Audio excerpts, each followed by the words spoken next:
ba taalibe yi sax dañ daan ñaan yàlla na diggante si Cheikh Mourou Moussa tëlëri jeex seen tribunal bu mujj nag ci Kaolack ji la keroog ba fa Cheikh Moustapha bañ ko convoqué ba Cheikh Moustapha dem góor gi ma surang la àndal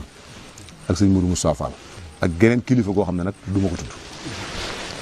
ñoom ñett bi ñaandee dem ci Kaolack jiite sëñ Abdou Lahad ma ko nettali bañ ñëwee Cheikh Moustapha ne bi Cheikh Moustapha agsi ci tribunal bi kaalam la dindi bi mu dindee kaala gi sëñ Mourou Moussa Fall daay yóbbu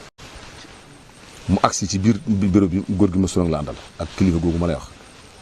ba mu taxawee ñu ne ko ñaari baat lañ la laaj danaa fay am du ma fay képp lañ la laaj amul leneen lañ la laaj mu xàcc loxoom duur ci taabal ji ni du ma fay ba mukk su ma nguuruk français dee daan nañ ma wax ñu ne ko nag mën ngaa dem loo dégg muy yëngu rek ñun la ñu génn bañ génnee kilifa ga ni ko am kilifa gu ni ko Mourou Moussa fayal mu ne ko yow de umpale nga sëñ Touba way daa xamuma ay daan day moo daa tax góor a jël ñaari tànkam dër ko ci suuf te su ma dëree sama benn tànk te ka ma daan far ma